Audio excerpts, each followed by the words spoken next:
सलामत रखे। माँ बाप की इज्जत करना, कदर करना माँ बाप की। तुम्हें क्या पता माँ बाप क्या होते हैं। सिर्फ एक बात बयान करूं और आगे बढ़ूं। जानते हो, मेरी गुजारिश है सारे लोगों से, बीवी का इंतकाल नहीं हुआ 40वें से पहले पहले दूसरी बीवी ढूंढ लेते हो जी। कड़वी लगी ना बात? उन्हें नहीं लगी जिनकी अभी एक भी नहीं हुई है।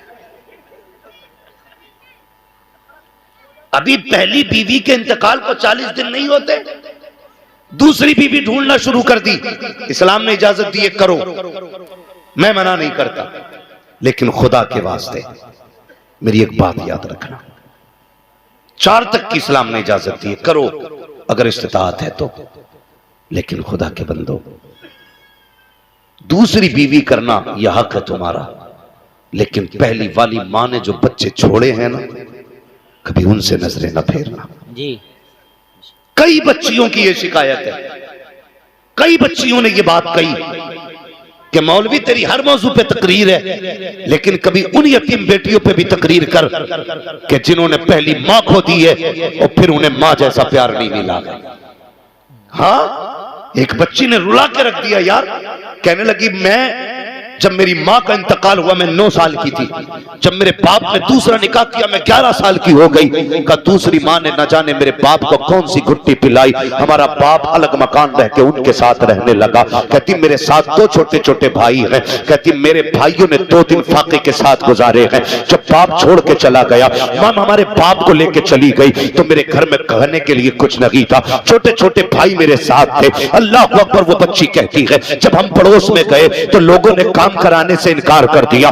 जब कुछ ना मिल सका, कहती मैंने गर्म पानी पिला के 2 दिन भाइयों को सुलाया। और तुमसे भी गुजारिश है, जब बहनें बूढ़ी हो जाया करे तो उनसे चेहरे न मोड़ा करो, अगर बहनें बड़ी हुआ करे तो उन्हें ताने न दिया करो। परदेश चली जाती है, ससुराल चली जाए तो रिश्ते ना तोड़ना, इसलिए कि ये बहन होती है जो माँ के बाद माँ का प्यार दिया करती है, जो माँ के बाद तुम्हें माँ बन के पाला करती है, ये बहन होती है। आज परदेश गई है, लेकिन दिल पे हाथ रख के बता, इतने दिन शादी को हो गए हैं, कभी इसने तुझसे अपने काम की उजरत नहीं मांगी। 18 साल रोटी पका के देती रही, लेकिन कभी रोटियों की कीमत नहीं मांगी। तेरे घर में 18 साल तक झाड़ू लगाती रही, लेकिन झाड़ू की उजरत नहीं मांगी। तेरे घर के अंदर सफाई करती रही, लेकिन सफाई की कीमत नहीं मांगी। हाँ हाँ, जब ये घर में रहती थी तो इस बात पे लड़ जाती थी कि ये तकिया मेरा है, ये बिस्तर मेरा है, ये कमरा मेरा है, इस पे जूता पहन के ना आना, इसकी मैंने सफाई की है। लेकिन बता, सच बताना प्यारे,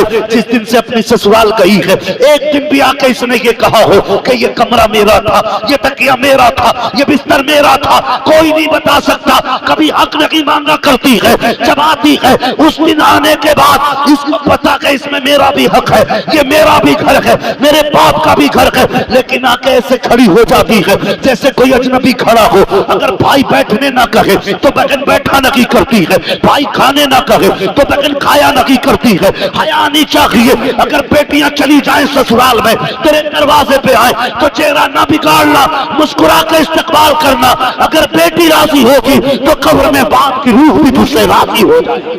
जिंदाबाद जिंदाबाद जिंदाबाद, बहुत अच्छा, जिंदाबाद। एक हंगामा महशर हो तो भूलूं उसको जी, सैकड़ों बातों का रहने के ख्याल आता है। जिंदाबाद। यही दिल दुखता है मेरा, जिस बहन ने 18 साल रोटी बना के खिलाई, आज उसके नसीब में भाई के दस्तरखान पे 2 रोटियां नहीं रही। पीर की गोलक में डालने के लिए 500 रुपए तो हैं, लेकिन बहन की झोली में डालने के लिए 100 रुपए नहीं। यह है हमारी सच्चाई। अल्लाह की कसम, अगर किसी ने बहन को सताया, मां को सताया, मैं भी होऊंगा कयामत में, तुम भी होगे, मैं देखूंगा कौन सा पीर बचाएगा। याद रखो, अगर किसी अपने का आंसू तुम्हारी वजह से गिरा है, अल्लाह उस वक्त तक जन्नत नहीं देगा जब तक एक आंसू के कतरे की तुमसे कीमत वसूल नहीं देगा। ख्याल करना। बच्ची कहती इन्हें समझाओ, दूसरे निकाह करो तुम्हारी मर्जी, लेकिन पहली औलाद को न भूलना, मत भूलना। तुम्हें क्या पता औलाद क्या होती है। उनसे पूछो जिन पे औलाद नहीं है, उन्होंने कौन सा मजार छोड़ा है जहां मत्था ना रगड़ा, कौन सी मस्जिद छोड़ी है जहां सजदे ना किए हो जाके। वो कहते अल्लाह बेटा नसीब में ना है तो फिर बेटी दे दे। आ गया औकात पे। अल्लाह अपनी मर्जी से बेटी देता है तो मुंह टेढ़ा करके कहता है इसके नसीब में बेटी को बेटा ही नहीं था। अस्पताल में मां पड़ी है, 3 बच्चियां हो गई, तीसरी बच्ची की पैदाइश में अभी छुट्टी नहीं हुई हॉस्पिटल से। औरतें खैर खबर लेने जाती हैं, साथ बैठ के कहती है इसकी कोख में बेटा ही नहीं लिखा और तुझे शर्म आनी चाहिए। तू उससे ताने दे रही है जो अभी मौत का मुंह देख के आई है, जब मौत के दरवाजे से लौट के आई है। तुझे बेटा चाहिए था, इसने बेटी को जन्म दिया है। दिल टूट जाता है एक माँ का, अगर इसकी बस में होता बेटे पैदा करना तो सारे बेटे तुझे दे देती। लेकिन तू भी याद रख, नस्लों को सिखा देना। कुरान में रब कहता है हम जिसे चाहते हैं बेटी देते हैं, जिसे चाहते हैं बेटा देते हैं, जिसे चाहते हैं दोनों देते हैं और नहीं चाहते हैं तो कुछ नहीं देते। जिंदाबाद जिंदाबाद जिंदाबाद। सुभान अल्लाह। जब वो कुछ नहीं देता तब कलेजा फटता है हमारा। माशाअल्लाह। अल्लाह बेटी दे दे। आ गया अपनी औकात पे, अब मांग रहा है बेटी। क्यों? कि कम से कम घर में चिराग तो जलेगा। हया कर खुदा के बंदे, क्या ही अच्छा होता तूने सजदे में पहले बेटी मांगी होती। अल्लाह बेटी भी देता, बेटी के सदक़े में बेटा भी अता करता। क्या बात है, जिंदाबाद जिंदाबाद। बेशक बदलो अपने आप को, बदलो। जब औलाद नहीं होती है तब भी हम रोते, हो जाती है तो नाकदरी करते। मैं ये तो नहीं जानता भाई कि जिसके घर में बेटी होती है वो बाप अपने आप को क्या समझता है, लेकिन इतना जानता हूं जिस बेटी के सर पे बाप होता है ना, वो बेटी अपने आप को शहजादी समझा करती है। भले बाप गरीब क्यों ना हो, उसे फख्र होता मेरा बाप जिंदा है। और यही नहीं, ससुराल भी जाती है तो बात बात में कहती है मेरा बाप है अभी। उसे फख्र होता अपने बाप पे। और बाप बीवी के लालच में आकर के बेटियों को धक्का दे दे तो दिल कितना टूटेगा बेटियों का। बदलो अपने आप को, किसी का दिल नहीं टूटना चाहिए, किसी का दिल नहीं टूटना चाहिए। भाई अगर जगह कम है ना कमेटी वालों, आइंदा थोड़ी बड़ी जगह जलसा कर लेना। लेकिन अब जरा थोड़ी सी बात सुन लें, इन भाइयों से गुजारिश है जितने खड़े ना घर जाना तो माँ के कदम चूमना, कहना माँ सबने बैठ के हुजूर की बातें सुनी थी, मैंने खड़े होकर हुजूर की बातें सुनी। जो जहां खड़ा है खड़ा रहे, इससे मतलब नहीं है, बैठाना जरूरी नहीं है। अल्लाह आपको डबल सवाब अता करेगा, सुनने का भी सवाब मिलेगा, थकने का भी अल्लाह सवाब अता करेगा। है जी जगह है तो बस जहां जैसी जगह है बस खड़े रहिए, बस थोड़ी देर मेरी बात सुन लीजिए। तवज्जो है ना सारे लोग? रिश्तों की कदर करें। अल्लाह ने औलाद दी है ना, इसकी इज्जत करें। और औलाद से भी गुजारिश है, सगे माँ बाप सगे होते, सगे माँ बाप उनके जैसा कोई नहीं होता, कोई नहीं होता। आज हर घर का झगड़ा है। बुढ़ापे में ना सर्दियों में खांसी ज्यादा होती है, बलगम भी बनता है, तो घिन करती हैं कि अपने बाप की खाट बाहर डालो, इसका थूक नहीं देखा जाता, इसकी खांसी से हमसे रोटी नहीं खाई जाती। अपनी बीवी से पूछ, अगर इस चारपाई पे तेरा बाप पड़ा होता तो क्या उसकी भी चारपाई बाहर डलवाती? जी। उसके थूक से भी नफरत होती तुझे? कोई बेटी अपने बाप के थूक से नफरत नहीं करती, तो फिर बहू होकर के ससुर के थूक से नफरत क्यों कर रही है? पूछो अपनी बीवियों से, कितने बूढ़ों की चारपाइयां चार दीवारी के बाहर पड़ी होंगी। जाओ जाके देखो। लोग कहते हैं मैं अपने बाप से प्यार करता हूं, पहचान ये है अगर आग बुझने के बाद भी कोई बूढ़ा राख पे बैठा रह जाए तो समझ लेना इसकी घर में बेटे इज्जत नहीं करते। हाँ, आग बुझने के बाद भी अगर राख पे बंदा बैठा रह जाए तो समझ लेना इसकी घर में जगह नहीं। खुदा के वास्ते अपने कंबल से पहले अपने बाप का कंबल चेक करो, अपने बिस्तर से पहले अपने बाप का बिस्तर चेक करो। तू जिस कमरे में लेटता है उसमें हवा को जाने का रास्ता नहीं, और बाप जिस छप्पर में लेटा है उसमें चांदनी भी छन के आ रही है। अल्लाह अकबर। इसी दिन के लिए तुझे पैदा किया था कि तू गर्म बिस्तर में लेटे और बुढ़ापे में बाप फटे कंबल में लिपट के बैठे। लायक बेटा वो नहीं है जो मूंछ पे ताव दे के जीता है, लायक बेटा वो है जो बाप के कदमों में सर रख के जीता। क्या बात है, क्या पैगाम है। हाँ, बीवियों के कहने पे माँ बाप को फेंकना मत। हम तो भाई हम भी शादीशुदा लोग हैं, अल्लाह का करम, ऐसा नहीं है मौलवी इतना कड़वा बोल रहा तो इसकी ना हुई होगी। कोई हमारी भी है, लेकिन हमारा उसूल है, हमारी जिंदगी का फर्स्ट मेंबर हमारे माँ बाप है, उसके बाद पूरा परिवार है हमारा। हाँ, वो आपने नहीं सुना, किताबों में वाकया आया, एक शख्स था, बड़ा फर्माबरदार था माँ बाप का, वो बकरियां चराया करता था। एक दिन इत्तेफाक से ना रात को लेट हो गया, वो जब आया ना तो माँ बाप सो चुके थे, और उसने बकरियों का दूध निकाला, बच्चे उसके पैर से लिपट के दूध मांगते रहे। उसने कहा नहीं, यह हक पहले मेरे माँ बाप का है। पूरी रात बच्चे रोते रहे, उसने माँ बाप से पहले दूध नहीं पिलाया। ये नेकी उसने की। जब फंसा एक दिन एक गार में, वो पत्थर आके गिर गया, सबने अपनी अपनी दुआएं मांगी, 3 यार थे। फिर इसने कहा या अल्लाह, अगर मैंने कोई नेकी की है तो मालिक उस नेकी के बदले में इस पत्थर को हटा दे। इतना कहना था, पत्थर खुद ब खुद हट गया हाथ के इशारे से। उसने कहा यार तूने कौन सी नेकी की? कहना एक रात मैंने अपने माँ बाप के लिए अपने बच्चों को भूखा रखा था। हमारी जिंदगी का पहला मेंबर हमारे माँ बाप जी, तो यही होना चाहिए।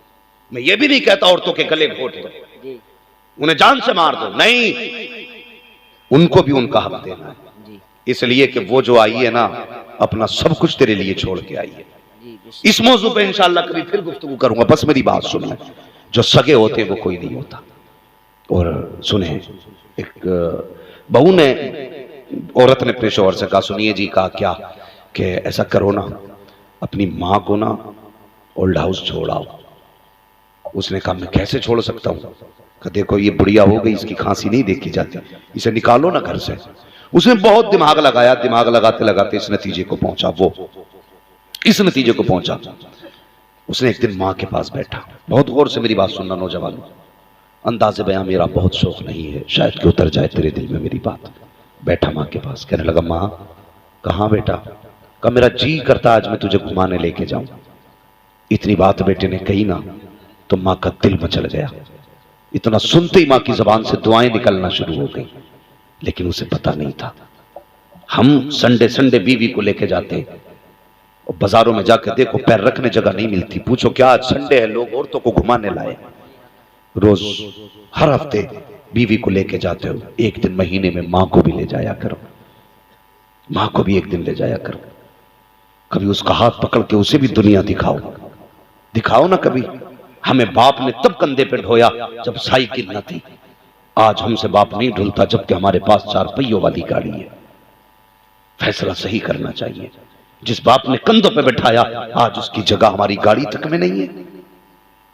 याद रखिएगा मेरी बात, कभी माँ बाप को भी ले जाया करो। उसने कहा माँ मैं तुझे घुमाना चाहता हूं। माँ बड़ी खुश हुई, बेटे चल। माँ बेटे की गाड़ी में बैठ गई।